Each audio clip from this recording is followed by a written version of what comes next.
வணக்கம் and welcome to great challengers Tamil channel. இந்த வீடியோவில் நம்ம அதை பற்றி பார்க்க போகிறோம் அப்படின்னா கேகேஆரை வீழ்த்தி படுபயங்கரமாக கம்பேக் கொடுத்து ஐபிஎல் 2025 முதல் ஆட்டத்தை வெற்றி பெற்றுள்ள நம்மளுடைய ஆர்சிபி. ஸோ டோட்டலி வந்து பார்த்தீங்கன்னா ஆர்சிபி ஒரு டாமினேட்டடான வின் அப்படிங்கிறது தான். ஸோ இந்த ஒரு மேட்ச்சில் வந்து கொடுத்துருக்குறாங்க அப்படின்னு தான் சொல்லணும். ஏன்னா பேட்டிங் பவுலிங்னு எல்லா டிபார்ட்மெண்ட்லேயுமே வந்து சூப்பராக கலக்கிட்டாங்க. டாஸை வின் பண்ண ரஜத் படிட்டார் ஃபஸ்ட்டு வந்து பார்த்தீங்க அப்படின்னா நாங்கள் பவுலிங் பண்ணுறோம் அப்படிங்கிறத சூஸ் பண்ணார். ஸோ அப்போ எல்லாருமே என்ன நினச்சாங்க அப்படின்னா கேகேஆரோட பேட்டிங் வந்துட்டு 8 வரைக்கும் இருக்குது. ஸோ கண்டிப்பாக வந்து பார்த்தீங்கன்னா ஒரு பெரிய ஸ்கோர் வரும். ஸோ டாஸ் அப்படிங்கிறது வந்து பார்த்தீங்கன்னா கண்டிப்பாக இது வந்து சேசிங்கில் வந்துட்டு ஒரு பிக் ஃபேக்டராக இருக்குங்கிற மாதிரி நினச்சாங்க. ஸோ அதே மாதிரி தான் வந்து பார்த்தீங்க அப்படின்னா சுனில் நரேன் அதுக்கப்புறம் வந்துட்டு நம்மளுடைய ரஹானே 2 பேரும் வேறு லெவலில் அண்ணா குன்னண்டிகாக்கோட விக்கெட்டே ஏதாவது ஃபஸ்ட் ஓவர்லேயே எடுத்திருந்தாலும் ரஹானே அண்ட் நரேன் வந்து பார்த்தீங்கன்னா சூப்பராக செட் ஆகி ஸோ வேறு லெவலில் வந்து பார்த்தீங்கன்னா அவங்களுடைய பேட்டிங் அப்படிங்கிறத ரொம்ப எஃபெக்டிவாக இருந்தது. ஸோ அதுதான் வந்துட்டு ரொம்ப குரூஷியலான விக்கெட்டாகவும் இருந்தது.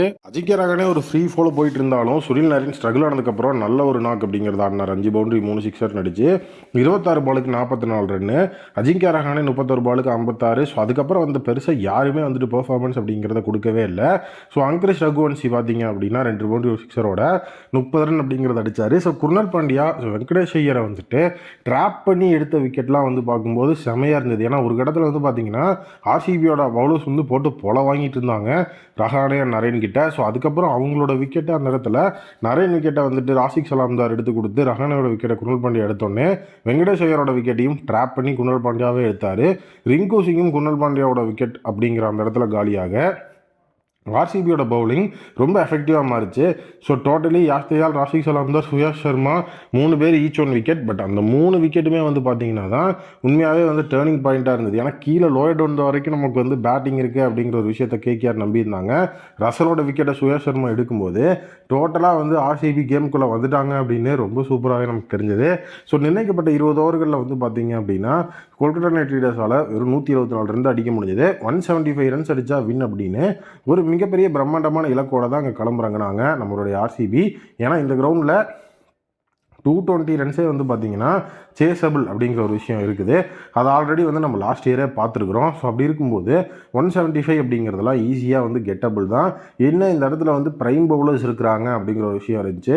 ப்ரைம் பவுலர்ஸ்னால் அந்த இடத்துல வந்து வருண் சக்கரவர்த்திலாம் இப்போ நல்ல ஃபார்மில் இருக்கிறாரு. ஸோ சுனில் நரேன்லாம் வந்து பார்த்தீங்கன்னா அந்த இடத்துல ஸ்பின்னை எப்படி டேக்கிள் பண்ண போகிறாங்க. ஏன்னா வந்து ஸ்பின்னுக்கு இந்த கண்டிஷன் ரொம்ப ஹெல்ப் பண்ணும். குர்னல் பாண்டியாலாம் 3 விக்கெட் எடுத்தார் அப்படிங்கிறதுனால ஈஸியாக எப்படி வந்து இதை டேக்கிள் பண்ணுவாங்க அப்படின்னா எல்லாருமே நினச்சாங்க. பட் ஆனால் வந்து RCB batters at other plans அப்படிங்கிற மாதிரி யாரோட ஓவரை டேக்கிள் பண்ணுவாங்க அப்படின்னு நம்ம கேட்டோமோ அந்த ஓவரையும் அடித்து புழக்க ஆரம்பித்தாங்க.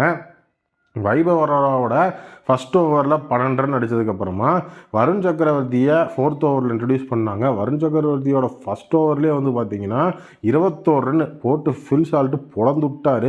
மனுஷன் பவுண்டரி 6 ரன் போட்டு கொண்டு எடுத்து வருண் சக்கரவர்த்தி வந்தோடனே 21 ரன் ப்ரெஷர் டேரெக்டாக வந்து கேகேஆர் சைடு மேலே விழுந்துருச்சு.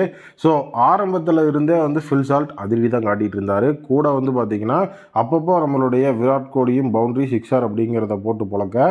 ஸோ டோட்டலி வந்து பார்த்தீங்க அப்படின்னா நம்மளுடைய ஆர்சிபி ரொம்ப எஃபெக்டிவாக வந்து பார்த்தீங்கன்னா பவர் பிளேவை முடித்தாங்க. ஸோ ஃபஸ்ட் ஓவர் 12 ரன் ஆரம்பித்து 2வது ஓவர் மட்டும்தான் 5 ரன் போச்சு. 3வது ரனில் 20 ஓவர். ஸோ 4வது ஓவரில் 21, 5வது ஓவரில் 17 அப்படின்னு சொல்லி ஸோ பவர் பிளே வந்து முடியும் போது ஸோ ஆர்சிபி ஒரு மிகப்பெரிய லெவலில் வந்து பார்த்தீங்கன்னா ஹையில் இருந்தாங்க. ஸோ அவங்களுக்கு ஃபஸ்ட் விக்கெட்டே பார்த்தீங்கன்னா 95 ரன்ஸில் இருக்கும்போது தான் 8.3 ஓவர்ஸில் தான் அவங்களுக்கு ஃபஸ்ட்டு விக்கெட்டே போச்சு. ஸோ ஃபில் சால்ட் வந்து பார்த்தீங்க அப்படின்னா அந்த இடத்துல 50 அடிச்சுட்டு தான் அவர் அவுட் ஆனார். 31 பாலுக்கு 56 ரன். வருண் சக்கரவர்த்தியோட ஓவரில் ஸ்பென்சர் ஜான்சன் கிட்ட வந்து அவுட் ஆகிருப்பார். 9 boundary 2 sixer 180.65 strike rate. So அடுத்தது வந்து 1 பேட்ஸ்மேன் அதாவது வந்துட்டு இம்பாக்ட் சப்பாக வந்து பார்த்தீங்கன்னா நம்மளுடைய டேவிட் படிக்கலை தான் கொண்டு வந்திருந்தாங்க. டேவிட் படிக்கலுக்கு ஆல்ரெடி வந்துட்டு ஒரு வார்னிங்கை கொடுத்து தான் அவங்க கொண்டு வந்திருந்தாங்க. ஸோ டோட்டலி அவரோட ஸ்ட்ரைக் ரேட் அப்படிங்கிறது ரொம்ப முக்கியம் அப்படின்னு. பட் ஃபஸ்ட்டு மேட்ச்சே வந்து பார்த்தீங்கன்னா அது கோட்டை விட்டார்.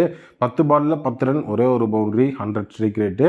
சுனில் நரேன் ஓவரில் அவர் அவுட் ஆக அடுத்தது ரஜத் படிட்டர் வந்து அவரோட வேலையை அவர் கரெக்டாக பண்ணிட்டு போயிட்டார்.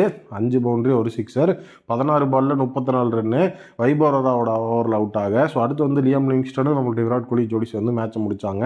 லியாம் லிவிங்ஸ்டன் ஃபஸ்ட்டு வந்து அந்த இடத்துல வந்து பார்த்தீங்கன்னா ஸோ ஒரு சின்னதாக வந்து ஏதாவது ஒரு பொறுமையாக வந்து ஆடுவார் அப்படிங்கிற மாதிரி தான் எல்லாருமே நினச்சாங்க. ஏன்னா வந்து விராட் கோலி வந்து அந்த இடத்துல ஹையில் இருக்கிறதுனால ஸோ கண்டிப்பாக வந்துட்டு லியாம் லிவிங்ஸ்டன் ரிஸ்க் எடுக்க மாட்டார் அப்படிங்கிற மாதிரி தான் நினச்சாங்க. பட் ரஜத் படிட்டர் அவுட் ஆனோடனே வந்து லியாம் லிவிங்ஸ்டன் ஃபஸ்ட்டு பாலே வந்துட்டு பவுண்டரியோட ஆரம்பிச்சு. ஸோ அதுக்கப்புறம் வந்து பார்த்தீங்கன்னா ஸ்பென்சர் ஜான்சனோட ஓவரில் ஃபஸ்ட் பால் 6 2வது பால் 4ன்னு சொல்லி மேட்சை மொத்தமாக முடிச்சுட்டாரு. மொத்தமாக அவர் ஃபேஸ் பண்ணது பார்த்தீங்கன்னா 5 பால் தான். அதில் 15 ரன் 2 பவுண்டரி ஒரு சிக்ஸர். ஆர்சிபியோட அந்த ஒரு ஹிட்டிங் எந்த லெவலில் இருக்குது அப்படிங்கிறது உண்மையாகவே நமக்கு தெரிஞ்சது அப்படின்னு தான் சொல்லணும். ஸோ பேட்டிங் பவுலிங்னு எல்லாத்தையுமே கலக்கிட்டாங்க. ஸோ நம்மளுடைய விராட் கோலி 36 ஆஃப் 59 நாட் அவுட்டில் இருந்தார். Man of the match Krunal Pandya. So வேறு லெவலில் கேகேஆரை வீழ்த்தி ஸோ இப்போது இந்த வின்னோட தான் ஐபிஎல் 2025 ஆர்சிபி ஆரம்பிச்சிருக்கிறாங்க. ஸோ இதே மாதிரி பெர்ஃபார்மன்ஸை தொடர்ந்து கொடுத்தா கண்டிப்பாக இந்த தடவை நம்ம தான் டீம் டு பீட்டாக இருப்போம் அப்படின்னு தான் வந்து எனக்கு தோணுது. நீங்கள் என்ன நினைக்கிறீங்க அப்படிங்கிறத கமெண்ட்டில் சொல்லுங்கள்.